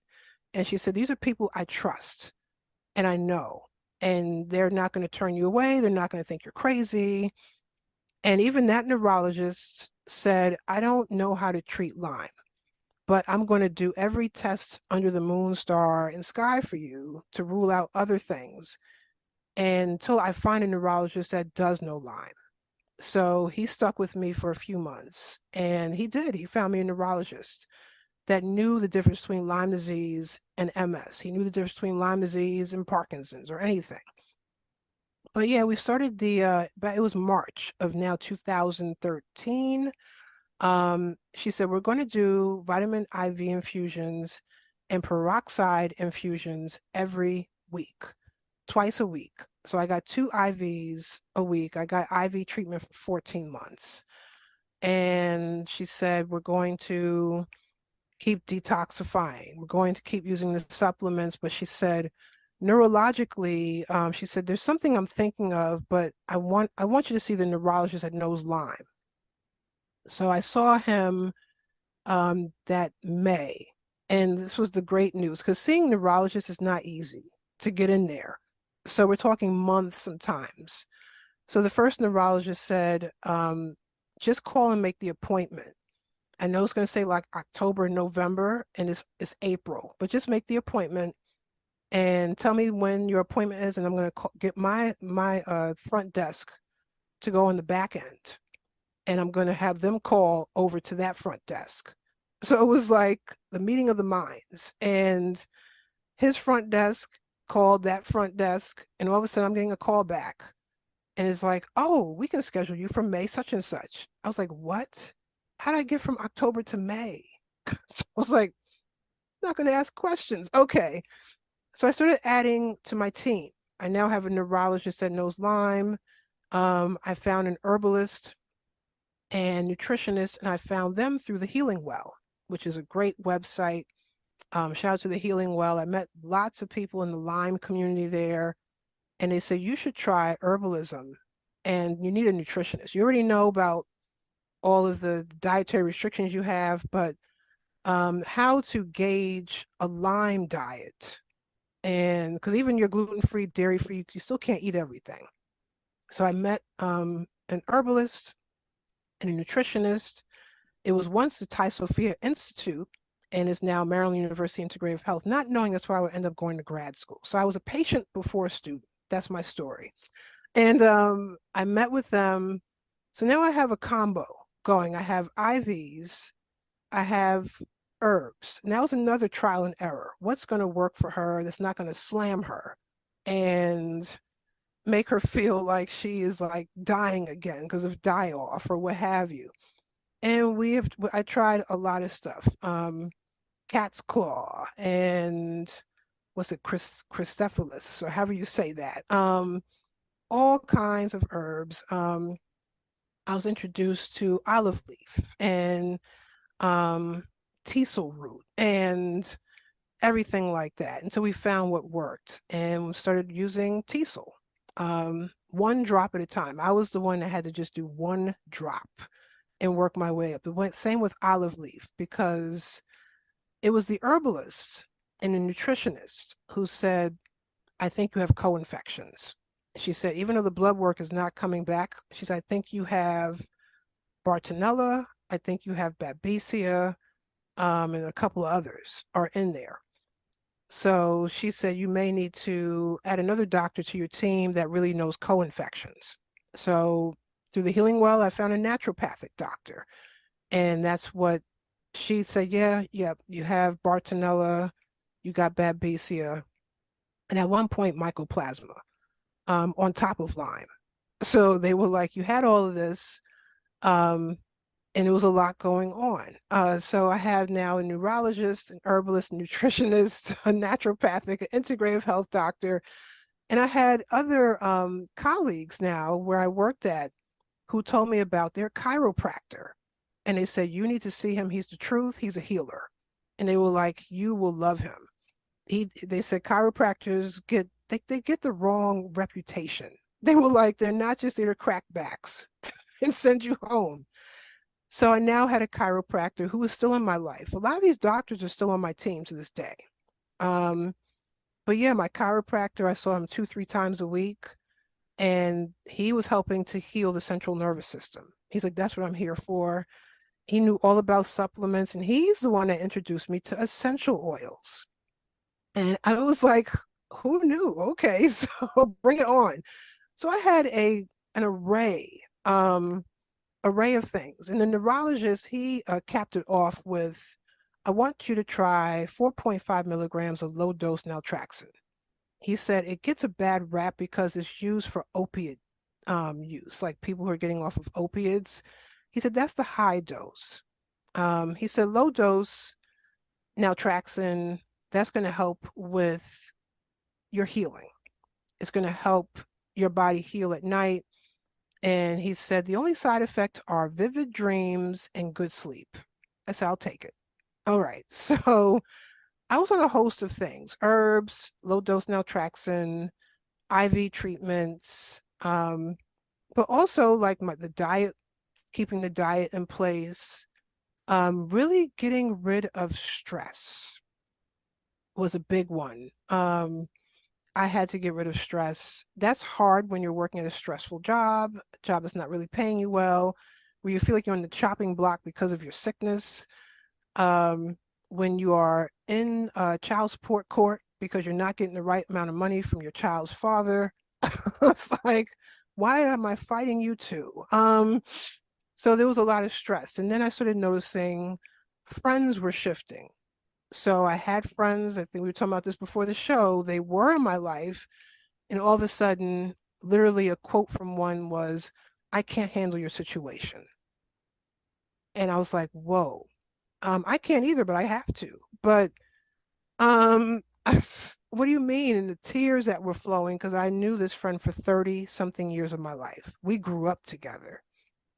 I cannot handle your situation.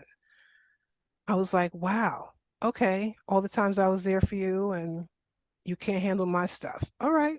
And I was losing other friends like that, friends who weren't returning calls, friends who said I was too needy, friends who were like, oh, you should be in a better financial place by now. You shouldn't be asking people for money to help with your health stuff.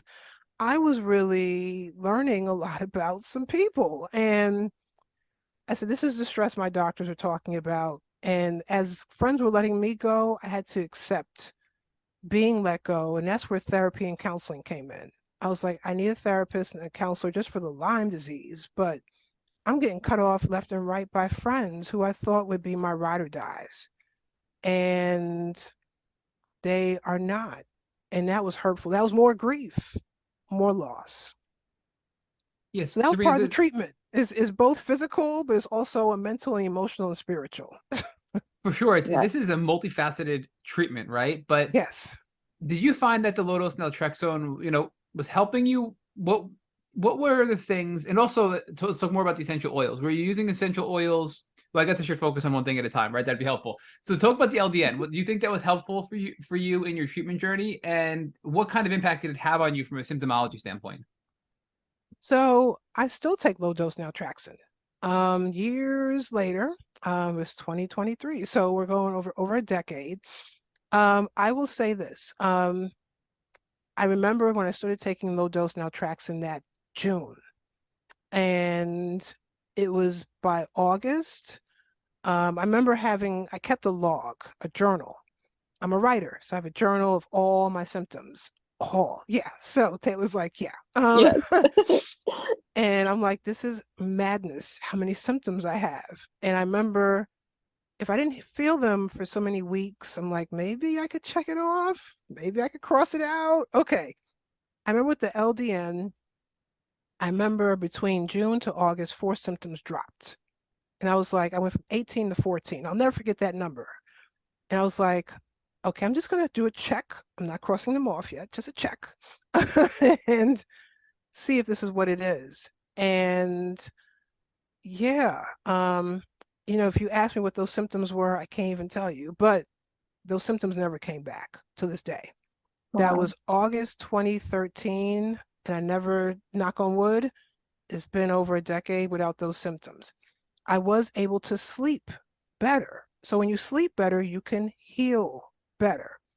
And yeah, the dreams were pretty wild and vivid. They did say they leave vivid dreams, but I was feeling a shift. I was getting more energy because I was able to sleep more. I was able to function a little better throughout the day, which was needed because I was working um, full time. So I was on a reduced hourly, like 30, I think it was like 20 something to 32 hours. And the goal was to get back to 40 hours. So with the LDN and the herbs and everything else, I was able to get back to working 40 hours a week.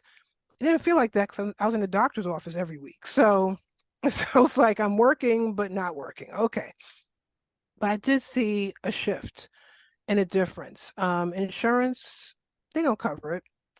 They didn't cover my LDN. They really didn't cover my IV treatments. So we had to do some, had to do the claim, like pay for it out of pocket and then do a reimbursement. So there was a lot of money. I look at my tax returns that I still keep to this day, and I'm looking at all the money I wrote off every single year. So when people were giving me the blues about, oh, you should be in a better, financial place, I was. And I have exhausted my savings. I exhausted my retirement. My Jeep at the time was paid off. I had to put a loan on my Jeep just to get money to pay for my treatments. Because it gets to be, and even supplements, they cost. All of this cost. Um, all the while, like I said, I wasn't getting paid too well. I'm at my job and I exhausted sick leave like nobody's business. So there was always pay without leave. And my job wasn't the kind of job where they were like, oh, we'll loan you leave, like someone can gift you leave because they don't use their leave. They didn't believe in that. Because I had friends at my job saying we would love to gift you our leave. And my job would say, no, we don't do that.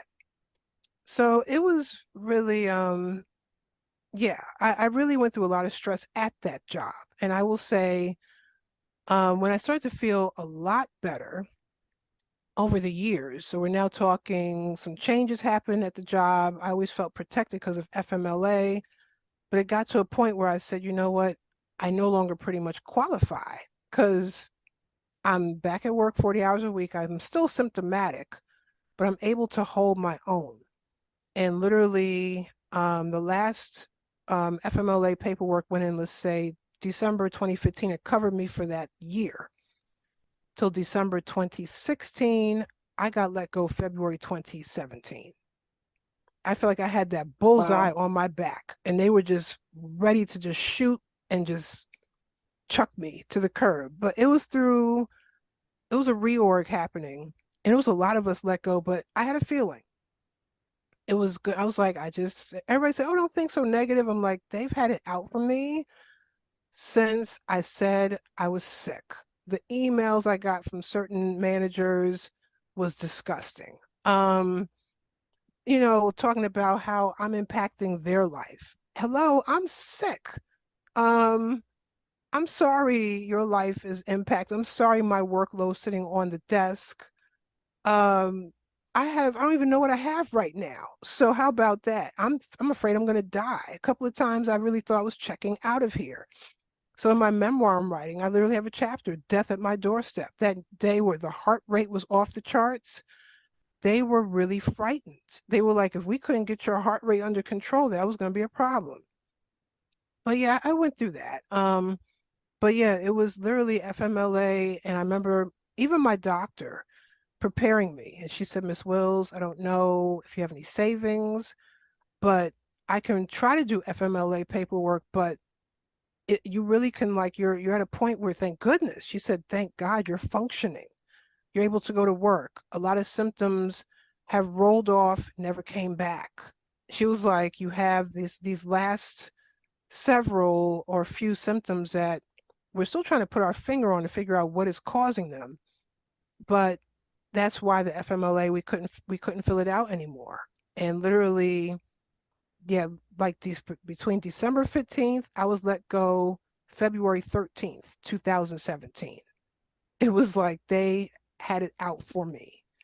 Well, So I'm so sorry to go through that, Serena, right? I mean, yeah, it's so wrong, and I'm so sorry. But yeah, I thank am you. happy on the other side of it, right? That you are feeling so much better because I know Mm-hmm. you weren't in remission and I know you had a couple of symptoms left, but you were functioning. You were working 40 hours a week and you had your symptoms down to a very small amount compared to where you were. Yeah, So I'm hopeful to hear what's going on now, right? You're feeling a yeah, little bit stronger, you get laid off. What are your yeah, steps next? What are you doing yeah. after this and how does that roll into where you are today? So what's crazy is crazy, not crazy. During that time when I was working, going back to me being a writer and published, there was a book sitting on the shelf in my laptop. And I said, you know what? If I die today, my books are in my laptop. I need to leave a legacy for my son, and I need to get my books out.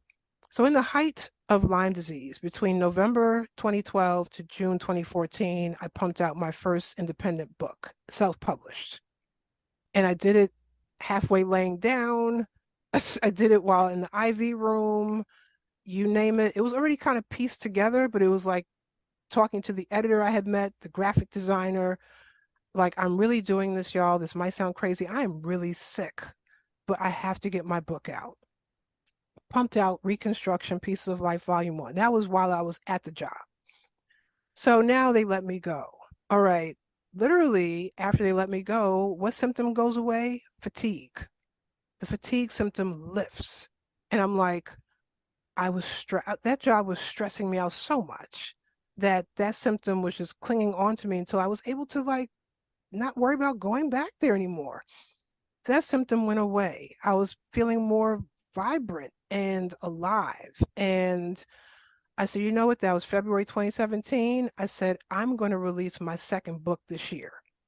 And September 2017, Crying Tears of Teal came out. And that book is dedicated to those who are battling ovarian cancer. It's a poetry book. I had my creativity poured back into me. I was able to, which I never thought I would do, that March, a month after I got let go, I went for a walk on the GW trails, the George Washington Trail out here. So I'm just going to walk for 10, 15 minutes just to clear my head. And I lost track of time and I looked back and I said, I can't even see my car. So I didn't realize I could walk that far until I was just lost in thought.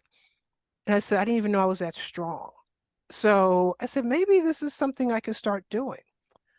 And between 2017 to like right before the pandemic, I made it my business to just start going out on the trail. And I'm like, I'll do 5 minutes, 10 minutes, 15 minutes.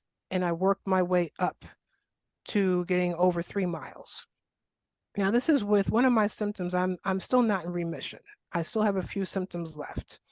One of those symptoms is inner ear disturbance. So my gait is off. My equilibrium is off.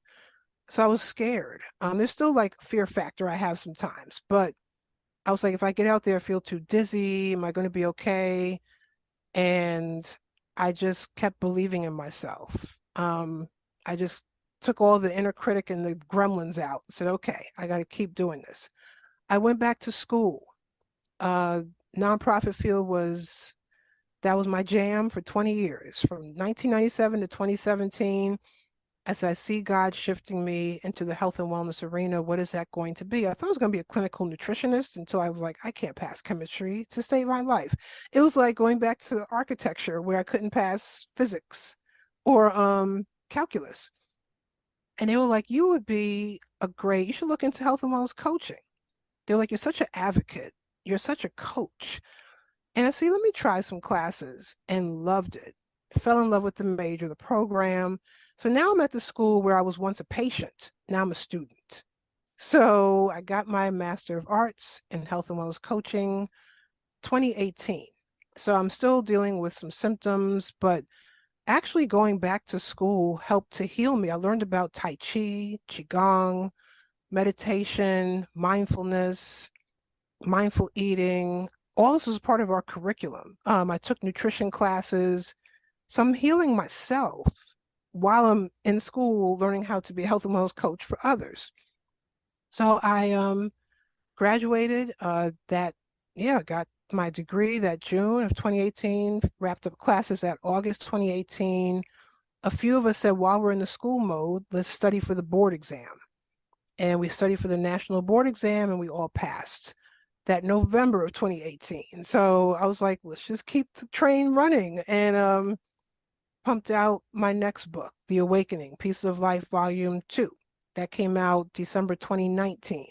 So I was still writing, but I was like, I got to keep getting my books out there. So I'm writing, I'm walking, I'm believing more in myself. There were some things happening, unfortunately, because I'm getting older. So the one thing that was also something I was also dealing with on top of Lyme was I was having reproductive system issues. So before I had my son, I was diagnosed with HPV twice, the human papillomavirus. So I had abnormal, my cervix was abnormal cells of the cervix. And thank goodness I was in remission from that from 2001 on. But as 2020 hit, we had a pandemic. We're still kind of in the throes. It's like, I don't know what you want to call it. It's part of the pandemic, but I'm in a pandemic with Lyme. But there's something else going on, and my menstrual cycles were getting off the chain.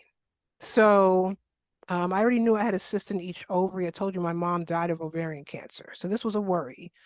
And for years, the insurance companies, from the time I think, yeah, my son was like in kindergarten up until last year, I was denied over and over for a hysterectomy. Despite having cysts in the ovaries, cysts in my uterus, endometriosis, abnormal cervix, they just denied me over and over because they're like, oh, you're still in your childbearing years. I was like, I have Lyme disease and I have a child. I don't want him. I'm good with kids. I have 5 godchildren. I have a child, but this is my health, because I'm now putting it together that when my cycle comes, is increasing my symptoms. Like my symptoms were going through the roof, and my cycles were getting longer. The cramps were getting more excruciating. So between 2020 to 2022, now mind you, we really couldn't go to a lot of doctors in 2020. And I was now going through another cycle of I went through one bad doctor, so I can't talk to you. You're not the answer. Went back, talked to my old gynecologist. He said, I don't accept your insurance, but I know someone who does. And he led me to my GYN doctor. We worked things out, tried other things. He says, you know what? We both came to an agreement. And I was like, I need a full hysterectomy. I was like, because if I'm going to heal from Lyme, and I said, every month my body's inflamed with the cycle and it's getting worse. And sure enough, I don't know what he told the insurance company, but he got me approved. And this past February, I got a full hysterectomy. And when I say, yes, the walking part was interesting, after a full hysterectomy, like, can I get to the bathroom? Okay. But that first month without a cycle and my symptoms, like without them upticking, I was like, wow, like my symptoms are kind of at a level where I can now manage them. And now I can probably, hopefully, knock on wood, I will heal from these last few symptoms. But when you have a cycle that is so outrageous like mine was, that was now hindering my healing from Lyme disease and co-infections. So I had a hiccup in the pandemic, but I still kept writing. I still kept getting published. My next book is actually debuting. The pre-orders next is going to be out in October of 2023. So by the time you see this podcast, you hear it, it will be published. It's already published. It's just I'm putting all the events together and putting release parties together and stuff, and really being being a more active mom with my son. My son got me back in the pool. He's a swimmer. So he's like, Mom, get in the pool with me. Let's go swimming. I'm like, yeah, right. So I got back in the pool before the pandemic started. And he's been swimming since he was 5. He's now 12. And I started going to family swim classes, family day. And that was now our routine. I would go swimming every Sunday afternoon with my son. And that was helping me with the shortness of breath. It was helping me control my breath better and getting my body back in shape. So I'm power walking, I'm swimming. But now I'm in menopause, y'all. So pray for me. So pray for me, because you got this. I'm tired. Okay. I'm tired, and I have an elliptical machine that's looking at me. I'm looking at it. I have a yoga mat. So I'm like, okay, the goal is to just move the body. So I'm like, let me just do Tai Chi. Let me do some Qigong. Let me do some stretching. Let me do some yoga. But I did have a physical therapist in the middle of it all. And the other year he said, you do have to move your body. And he said, like you said, you got this. He said, go back for your walks and start over. Walk 5 minutes, and increase. Do the 10 minutes, do the 15 minutes. Because they did find there were a couple of things going on with inflammation, lower back, disc issues, but just he said, but you got the right diet, you're on the right stuff, you know how to chuck the stress to the curb. He said, but sometimes unfortunately loss kept coming. So I lost my grandmother in 2020. That was a heavy hit.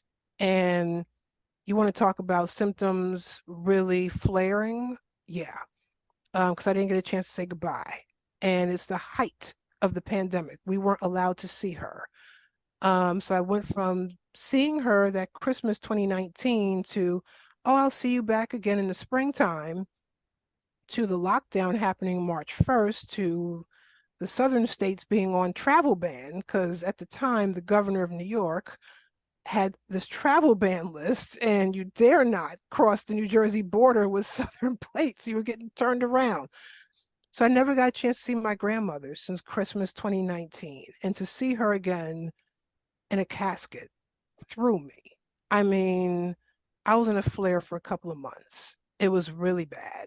And I was like, I'm grieving, I'm going through loss. So I said, let me do what I know how to do. And I put myself back into grief counseling and therapy. I said, I can't do this alone. I was like, because that was like my rock. My other rock is gone. And she was 96, God bless her heart. But it was this pandemic, she got depressed. She didn't want to be locked down. So I have been going through some stuff, but the creative juices are flowing. Where I'm at today, the grad school I was talking about where I went to, I now work for them. I'm adjunct faculty for That's my grad amazing. school. Congratulations. That's so Thank, cool. thank you. I was a teaching assistant. I'm also that too. I have two roles. I was hired as that first last September.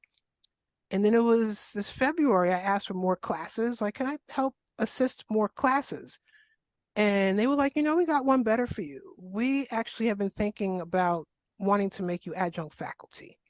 And of course, I was crying my eyes out. This was after the hysterectomy, 2 weeks after my hysterectomy. I'm like, are you serious? They're like, as soon as the job opens, we need you to apply for it because we have a class we want you to teach this summer. And I'm back in my department, health and wellness coaching. So I'm teaching the next generation of coaches. And so I'm That's so cool. teaching. And I'm now working as a 1099 for another health and wellness company. And I'm a health and wellness coach through them. And I have my own set of clients. I have my own practice, Divine Wryte Wellness, Wryte spelled Wryte. You can check me out, divinewryte.com. And that is my health and wellness practice where I took what I went through with Lyme and what my mom went through. And of course, I have health and wellness coaching clients.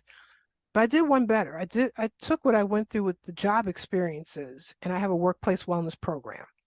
I was like, because too many people, whether you're sick or not, are going through the blues at their workplace. And I can introduce stress reduction techniques. So I created that and like just taking all the things that were the blues in my life and turning them into good. And that's what I'm doing now. Earlier today, I was teaching for another 1099. I have so many jobs. I have another 1099. And I teach wellness classes through another health Oh, company, and I'm teaching the art of mindful eating. So I teach people how to mindfully eat. What does that look like? How to be holistically well at the workplace when you're stressed out. So I actually love to create content and classes, and now I'm able to get paid to teach them. And I teach through library systems and nonprofit organizations and companies. So that is what I'm doing today, all the while still now about to go through another phase, another shift in my protocol and healing process with Lyme and co-infections. Met with a holistic nutritionist just yesterday. And we're doing a couple of more things with my diet. I'm like, God, I'm restricted as it is. But we're going to try something different. Like we're going to try to not do so much fish and do a lot of raw food, more raw food. And I love juicing. So we're going to do a juice fast, more of a raw fast. But she said, I have to you have to reset that immune system again. And she said, because you're getting older. And she said, I really think part of what's holding back those symptoms is a couple of other items you're putting in your body, like fish. And she said, no, no, not to fish, but she said fish doesn't have fiber. And so it kind of is sitting. So it's not coming out and taking other things with it. So we're going to try that. I dare not say this. I don't know. You may have to edit this out, but I'm going to actually have a rife machine. So I'm going to try rifing. Purchased it in the pandemic, tried it out, and just trying to find the right. Is it once a month? Is it once a week? Because everybody's different. I'll tell you, Serena, So we've had people tell us Rife has been transformational in the healing journey. We've others tell us they've tried it and it just really didn't help them much at all. But yeah, I think it's worth a try because we have had yeah, people that said it's been transformational and extremely yeah, helpful in their healing journey. So I mean, yeah, look, I tried the Frumedica device, right? The Yolanda Hadid, she had the Frumedica device with the yeah, healing Oh yeah. frequencies.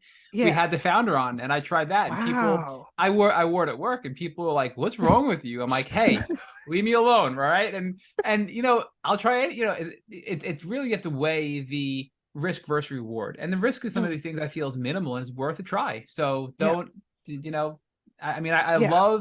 I love your drive, and Thank you. Thank I just you. I just want to say that I think you're being extremely humble. I think that you are, and this is a really good way to conclude. I know we've had you on for quite a while. You are an extremely smart and driven person, Serena. Oh, Yes. You thank are you. a glowing soul. You are a brilliant person. I've just loved hearing everything you've had to say tonight.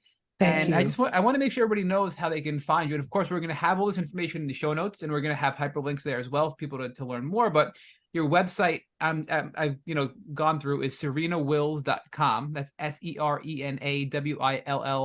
SerenaWills.com, and you have all of your books and publications on there, which is really cool. So people can see everything you've done on there. You have all information about you as an author, writing poetry, your publications, events, and then your coaching website is divinewryte.com, Hmm. DIVINEWRYTE.com. And there's all kinds of Hmm. information about your health and wellness coaching on there. Yep. And I just want to thank you for, a lot of people, this experience is very difficult and some people just give up. So I want to thank you for Wow. continuing to fight. Hmm. And again, I know you have a couple of symptoms left, but I'm confident, and I know Taylor's confident you're going to get those Yeah. symptoms eliminated soon. Thank you. And Thank you. you're using your experience to help people not have to suffer as much as you did for the things you went through that were difficult, right? Learn to teaching Yeah. people how to not be to have a better work experience. You're teaching people how to Yes. have to manage their diet better when it comes to Lyme disease. You're teaching people how to heal as a health and wellness coach when it comes to a holistic approach, not just Lyme disease, but things like you had with eczema and autoimmune like conditions, right? Yeah. That were just sort of bubbling beneath the surface. So, this has been a hugely inspirational podcast. I'm really excited to share this with the Oh, community. thank you. So, Thank you. Serena, thank you, thank you, thank you. Taylor, thank you for coming on and co-hosting. You guys have been amazing and you've made my night. So thank you both. Oh, Oh, thank you. Matt, thank you so much. Please send my regards to Rich. Sorry he missed it. I'm not. Taylor's better. Yeah, Oh, but thank you, Matt. Thank you, Taylor. I really appreciate it. I feel inspired because sometimes you do feel like, am I ever going to see out of this? Like, am I going to see these last symptoms out? And it's like an extremely long marathon. That's what I tell people. it I is. feel like you can see the finish line from a distance, but you're not quite there yet. That's how I feel. You are way closer than you think, Serena. I'm telling you, Yeah, So from we're really personal close. experience, you are way closer than you think. Yeah. and I need that. I'm looking next to me like I have like the Rife machine, the ionic foot bath. I have a portable infrared sauna. People, they have them where you can fold them up and put it in the corner of your apartment, and they're not that expensive. And I'm like, I had to bring it all into the house during the pandemic, which has been the best move. So Yeah. thank you. I will keep Yes. you posted on the journey. Please do. Yes, And definitely will. we'll be sharing all the links in the show notes. Again, thank you. And when you do make your next improvement, which is going to be remission, we're certainly going to have to do an update and share the other community. So again, thank you Oh both. God, And we will you're be gonna in make me touch. cry, More to Matt. come. Thank you, thank you, thank you. I appreciate it.